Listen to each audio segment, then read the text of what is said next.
we're back again. We just finished the first teaching. We talked about the fig tree. And the next teaching in the series, Did Jesus Drop the Ball?, is why your mother always told you to wear clean underwear. So, we're going to talk today from the book of Mark, chapter 14. But before I get into the actual verses, I did want to just give you a little background on Mark, who wrote the Gospel of Mark, just to kind of give you some background information, help you understand him a little bit better. John Mark, who is often just called Mark, is the author of, oddly enough, the Gospel of Mark.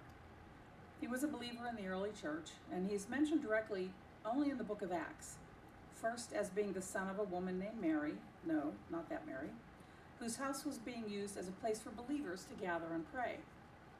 Later, Mark is mentioned as a companion of Barnabas and Paul during their travels together. John Mark was also Barnabas' cousin. So why two names and then sometimes one name? Well, in the first century, it wasn't unusual for someone to go by both a Hebrew and a Roman or Greek name, as the case may be. Like Saul, we know, was also called Paul. Peter was also called Simon or Cephas. Well, John Mark was a helper on Paul and Barnabas' first missionary journey, which you can read about in Acts 13. However, he deserted Paul and Barnabas in Pamphylia and left the work. That's in Acts 15. Again, download the papers. You have all the verse references on them. The Bible doesn't say why he left, but it's likely that the young John Mark was discouraged, either at the hardness of the way, at their lack of success early on in that particular journey. But whatever the case was, he decided to return to the comforts of home. Mark knew a little bit about failure. Sometime later, after Paul and Barnabas returned from their first journey, Paul expressed a desire to go back to the brothers in the cities where they had already been. They wanted to see how they were doing. Barnabas agreed, but with the provision that they take John Mark with them. Paul refused, citing Mark's previous desertion. Paul thought they needed someone more dependable, leading to a sharp disagreement, and ended up separating and going on separate journeys. Barnabas took John Mark with him to Cyprus, and Paul took Silas with him through Syria and Cilicia.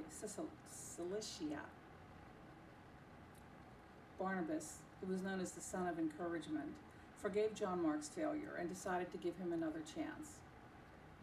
Paul knew that the pioneering missionary work would require dedication and endurance and resolve, and perhaps he saw John Mark's failure as a risk to the mission. In the end, the two groups of missionaries set out. Twice as many missionaries as was originally going to go. Twice as many people spreading the gospel. So despite how it might have looked with the argument and the separation, there was no ball dropped here. This was right in God's plan.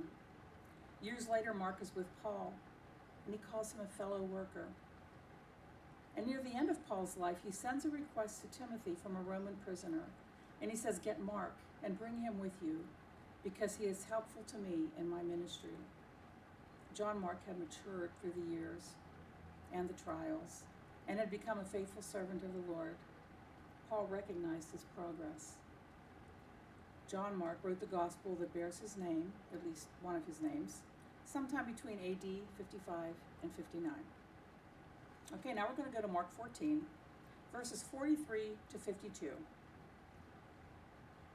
This starts with the betrayal and the arrest in Gethsemane. And immediately while he was still speaking, Judas, one of the 12, with a great multitude with swords and clubs, came from the chief priests and scribes and the elders. Now his betrayer had given them a signal, saying, "Whomever I kiss, he is the one. Seize him and lead him away safely." As soon as he had come, immediately he went up to him and said to him, "Rabbi, Rabbi," and he kissed him. Then they laid their hands on him and took him. And one of those who stood by drew his sword and struck the servant of the high priest and cut off his ear. Then Jesus answered and said to them, "Have you come out as against a robber, with swords and clubs to take me? I was daily with you in the temple teaching, and you did not seize me. But the scriptures must be fulfilled." Then they all forsook him and fled. Now verses 51 and 52. A young man flees naked. Now a certain young man followed him, having a linen cloth thrown around his naked body. And the young men laid hold of him, and he left the linen cloth and fled from them naked. Verses 43 to 42 are for context. The garden scene, leading up to the couple of verses I chose for today. And that's these two verses about that certain young man. We find this story in Mark's Gospel, right after the account of Jesus' betrayal and subsequent arrest in the Garden of Gethsemane. This account has been described as bizarre, confusing, and even whimsical. But this two-verse account of a singular event is in the Bible, so we have to assume it was included for a reason. Who was this young man? And more importantly, why did Mark include this information about him? Here's a description of the young man who, only wearing a linen cloth, followed Jesus. When he was seized by the Roman soldiers, he escaped capture and ran, leaving the garment behind. You just get the picture of them grabbing at him, grabbing hold of the garment, but not him, and he managed to escape, leaving it behind. The identity of this man is not given and is therefore unknown, but since the Gospel of Mark is the only gospel that mentions this incident, many speculate that the young man was John Mark himself, the author of the Gospel of Mark. It's impossible to know for sure who he was, since the Bible doesn't specifically identify him. Mark seems likely. Some guess it was the rich young ruler. Some guess it was the angel who showed up as a young man in the tomb. Some say it was Joseph of Arimathea because he wrapped Jesus in a linen garment, so there was some symbolic connection there. But all those guesses are simply that, guesses. There are also all sorts of explanations and supposed hidden spiritual and allegorical meanings on the young man who fled naked, none with any clear biblical support. But the identity of the young man who fled should have listened to his mother on the underwear thing, of course. He must have had meaning to the original readers of the Gospel of Mark. The identity that makes the most sense, keeping that in mind, is John Mark himself. He was uncloaked in mystery. One commentator observed, like an artist painting himself into the corner of his own canvas, Mark included a cameo of himself in the Gospel. Many have speculated as to its meaning. Matthew and Luke don't mention this misadventure, which leads some to believe that it really lacks any meaning and is perhaps irrelevant to the point of the overall story. But we know better. It's been suggested that the fugitive represents the disciples, the linen cloth represents Christ, and the young men represent the Roman soldiers. When the young men laid hold of the cloth, the fugitive abandoned the cloth and ran out of the garden, naked and alone. A metaphor representing the disciples abandoning Jesus and running out of the garden, spiritually naked and alone. That's not actually far from the truth. But are these verses actually meant to be allegorical? An allegory being a story, a poem, or a picture that can be interpreted to reveal a hidden meaning? Or is it a parable, a simple story used to illustrate a moral or spiritual lesson? What we really want to know was, what was Mark thinking?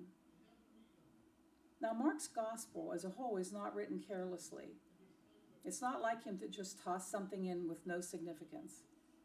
As with all the scenes in his gospel, Mark is deliberate and purposeful. He had a goal in telling this particular story. And to determine what that was, we have to pay close attention to the text itself. What do we see here? Well, we see a symbol of failure. Following the betrayal by Judas and the arrest of Jesus, all the disciples left him and fled. Then we immediately see this account of a young man who followed Jesus and who, when seized, left garment behind and fled. It is significant that this youth followed Jesus. Akaluthio is a rough pronunciation of the word used, and it means one who joins him as his attendant, accompanies him, to join one as a disciple, to become or be his disciple. This wasn't just some guy who followed them to feed his curiosity, as anyone in a crowd might do. Here, to follow was what Jesus called the disciples to do. Following is a clue. Mark is essentially labeling the young man as a disciple. The disciples followed and fled. The young man followed, and the young man fled. In Mark's narrative, The shameful flight of this young man serves to make clear the complete failure of Jesus' disciples. You know, they had originally left all to follow him. But now, in the abandonment of even the linen cloth off this young man's back, Mark shows his readers that the disciples have left all to get away from Jesus, displaying this naked runaway as symbolic of the total abandonment of Jesus by the disciples, who fled the consequences of associating with him. Now, the word for linen cloth here is sendon, and it's a light and loose garment worn at night over the naked body. Other translations refer to it as a sheet rather than a shirt. There is only one other instance of the Greek word for linen cloth in Mark's gospel, and that's in reference to the burial shroud of Christ. The disciple is stripped of the linen cloth he wore, and following an equally degrading crucifixion, a linen cloth becomes Jesus' burial shroud. So we saw the symbol of failure in it, and now we see the shame of abandonment. At the Mount of Olives, on his way to Gethsemane, Jesus warned his disciples that they would all fall away. Peter protested, because that's what Peter does, that even if all fell away, he would not. And the rest of the disciples vehemently denied the possibility that they would be faithless. Mark 14, 27-31 reads, "Then Jesus said to them, 'All of you will be made to stumble because of me this night. For it is written, I will strike the shepherd, and the sheep will be scattered. But after I have been raised, I will go before you to Galilee.' Peter said to him, 'Even if all are made to stumble, yet I will not be.' Jesus said to him, 'Assuredly, I say to you today, even this night, before the rooster crows twice, you will deny me 3 times. But he spoke more vehemently, 'If I have to die with you, I will not deny you.' And they all said likewise. Yet they fled. They failed. Now for a closer look at John Mark during this event. We read in Mark 14:51, and it again repeating, 'And a young man followed him with nothing but a linen cloth about his body, and they seized him.' Now this is the only record we have here of anybody but Jesus being seized. It does appear that they were going to seize all the disciples. And the disciples should have seen this coming. You know, when a group of men come at you with swords and clubs, good things don't happen. Maybe this young man was a little too close to one of the soldiers and was easy to grab. As the others ran into the woods, maybe he was just a little too slow. Or maybe, we're told they were sleeping, maybe he was still a little groggy and was slow in his reactions. Verse 52 tells us he left the cloth and fled naked. Now, I don't think the question we should ask at all is, why didn't he have on any underwear?